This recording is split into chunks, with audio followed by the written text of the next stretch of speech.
আসসালামু আলাইকুম সুপ্রিয় জব প্রত্যাশী ভাই ও বোনেরা, স্মার্ট গভর্নমেন্ট জব বিডির পক্ষ থেকে আপনাদের সকলকে স্বাগতম। আশা করি আপনারা সকলে ভালো আছেন।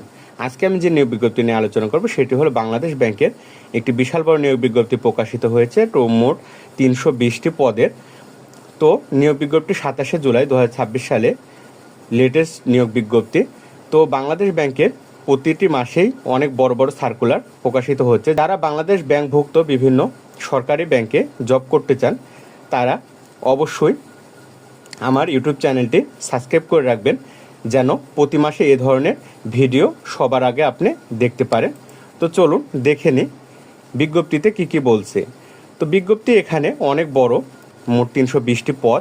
তার মধ্যে প্রথম যে পদটি বলছে এটি সিনিয়র অফিসার আইটি, এটি নবম গ্রেডের জব এবং বেতন স্কেল বলছে 22,000 থেকে 53,000 পর্যন্ত। পদ সংখ্যা 26টি। এই পদগুলো কম বেশি হতে পারে, যদি প্রয়োজন হয় তাহলে এর থেকে বেশি প্যানেলে নিতে পারে।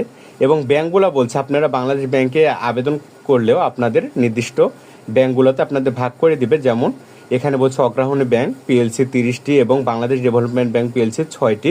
তো এগুলো সবগুলো সরকারি ব্যাংক।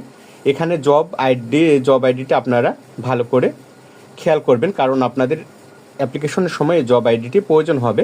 শিক্ষাগত যোগ্যতা বলছে যে কোনো বিশ্ববিদ্যালয় হতে computer science, electrical and computer science, information technology, information and communication engineering, software engineering, information technology, computer science and software technology, computer science and telecommunication engineering সমানে 4 বছরের যে স্নাতক এবং স্নাতক সমান ডিগ্রি। এবং আরও বলছে যে এইচএসসি বা সমান পরীক্ষায় 2টিতে প্রথম বিভাগ বা শ্রেণী থাকতে হবে। এবং আরও বলছে যে শিক্ষা জীবনে কোনো পরীক্ষায় 3য় বিভাগ বা শ্রেণী গ্রহণযোগ্য হবে না। পরের যে পদটি বলছে সেটি অফিসার আইটি, এটি একটি 10ম গ্রেডের জব এবং এর স্যালারি 16,000 থেকে 38,000 পর্যন্ত। এটি মোট 231টি পদ, অনেক বড় একটি পদ।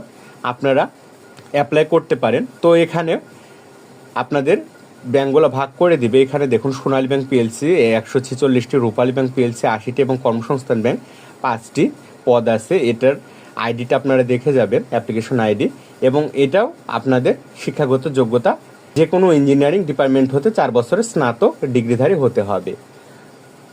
পরে যেটা বলছে পদ সেটি হলো অ্যাসিস্ট্যান্ট প্রোগ্রামার, এটি সহকারী প্রোগ্রামার 9ম গ্রেডের জব। এর বেতন স্কেল বলছে 22,000 থেকে 53,000 পর্যন্ত। এর পদ হচ্ছে 28টি। এটিও আপনাদের বিভিন্ন ব্যাংকে ভাগ করে দিবে। এটি দেখুন সোনালী ব্যাংক পিএলসি 14টি, রাজশাহী কৃষি উন্নয়ন ব্যাংক 3টি, ইনভেস্টমেন্ট কর্পোরেশন অফ বাংলাদেশ 2টি এবং কর্মসংস্থান ব্যাংক 9টি। এগুলো সব সরকারি ব্যাংক। এবং অ্যাপ্লিকেশন আইডি এখানে দেখুন, আপনারা অ্যাপ্লিকেশন আইডি দেখে আপনারা জবে অ্যাপ্লাই করবেন। তো এখানে শিক্ষাগত যোগ্যতা 4 বছরের মেয়াদি ইঞ্জিনিয়ারিং স্নাতক ডিগ্রি চাওয়া হয়েছে। 4 নম্বর যে পদটি সেটি হলো অ্যাসিস্ট্যান্ট ইঞ্জিনিয়ার আইটি বা অ্যাসিস্ট্যান্ট মেনটেন্যান্স ইঞ্জিনিয়ার, এটি 9ম গ্রেডের জব। এর বেতন স্কেল 22,000 থেকে 53,000 পর্যন্ত। এর পদ সংখ্যা 14টি। এই ব্যাংকগুলো হলো সোনালী ব্যাংক পিএলসি 12টি এবং বাংলাদেশ কৃষি ব্যাংকের 2টি। জব আইডিটা আপনারা দেখে নেবেন। এবং এর শিক্ষাগত যোগ্যতা চাওয়া হয়েছে যে কোনো স্বীকৃত বিশ্ববিদ্যালয় হতে ইঞ্জিনিয়ারিং ডিপার্টমেন্ট হতে 4 বছরের স্নাতক বা স্নাতক সমান ডিগ্রি থাকতে হবে এবং শিক্ষা জীবনে কোনো পরীক্ষায় 3য় বিভাগ গ্রহণযোগ্য হবে না। 5 নম্বর যেটি বলছে সহকারী সিস্টেম ইঞ্জিনিয়ার, এটি 9ম গ্রেডের জব। এর বেতন স্কেল 22,000 থেকে 53,000। এর পদ সংখ্যা 3টি।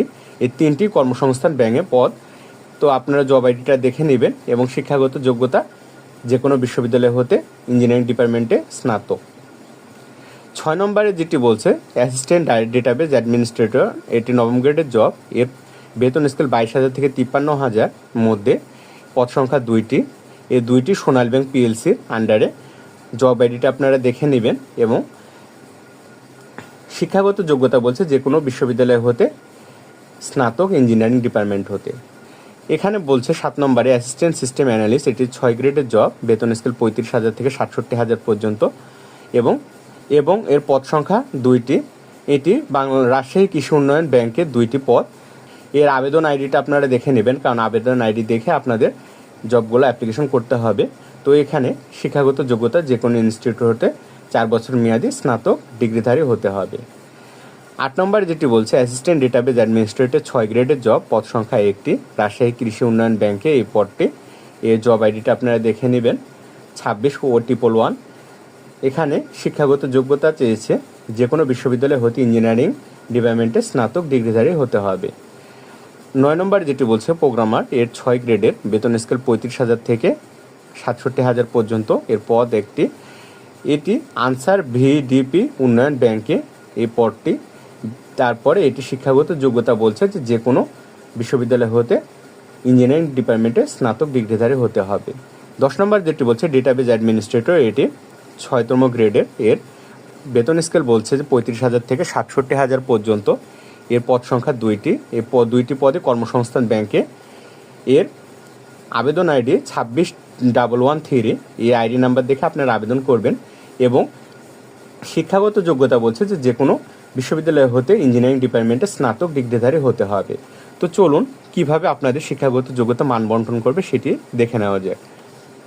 এখানে সিজিপির ভিত্তিতে এসএসসি বা সমান এবং এইচএসসিতে 3 পয়েন্টের ওপর হলে প্রথম বিভাগ এবং 2 পয়েন্ট থেকে 3 পয়েন্টের কম হলে দ্বিতীয় বিভাগ নির্ধারণ করা হয়েছে। এবং বিশ্ববিদ্যালয়ের ক্ষেত্রে সিজিপিএ 4 পয়েন্ট থেকে 5 পয়েন্টে এবং 3 পয়েন্ট থেকে 3.75 এটি প্রথম বিভাগ ধরছে এবং 2.25 থেকে 2.28 বা 3.75 এর কম এটি দ্বিতীয় বিভাগ ধরছে।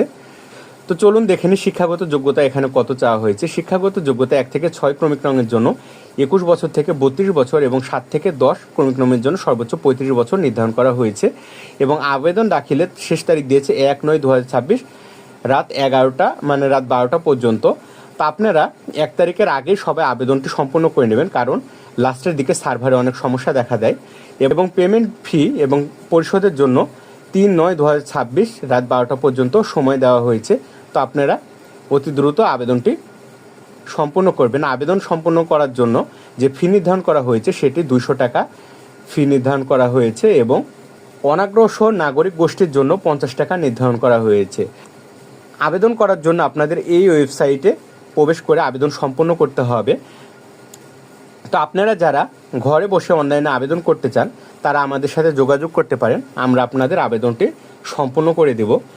তো আবেদন করার জন্য এখানে বলছে ছবি বলছে 600x600 পিক্সেল হতে হবে এবং ফাইল 100 কেবির মধ্যে হতে হবে এবং স্বাক্ষর 300x80 পিক্সেল এবং ফাইল সাইজ 60 কেবির মধ্যে হতে হবে। এর বেশি হলে ফাইল আপলোড হবে না।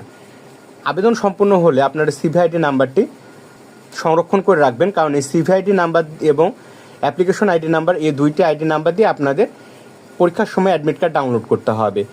আশা করি আপনারা ভিডিওটি বুঝতে পারছেন যে কিভাবে বাংলাদেশ ব্যাংকে যে 320টি পদে বিশাল বড় নিয়োগ বিজ্ঞপ্তি সার্কুলারে আবেদন করতে হবে এবং সার্কুলারে পুরো বিষয়গুলো আপনাদের সামনে তুলে ধরা হলো। আশা করি আপনারা অতি দ্রুত আবেদন সম্পূর্ণ করবেন এবং ভালোভাবে ব্যাংক জবের প্রিপারেশন নেবেন। ভিডিওটি ভালো লাগলে লাইক, কমেন্ট, শেয়ার এবং আমার চ্যানেলগুলো সাবস্ক্রাইব এবং ফলো করে দিন। আজকের মতো এই পর্যন্তই। আসসালামু আলাইকুম।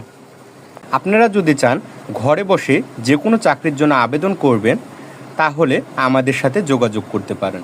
এই নাম্বারে হোয়াটসঅ্যাপ এবং ইমোতে যোগাযোগ করলে আমরা আপনাদের আবেদনটি সম্পূর্ণ করে দেব এবং আবেদন করার পরে আপনারা খরচ দিতে পারবেন। তো আজকের মতো এই পর্যন্তই। আসসালামু আলাইকুম।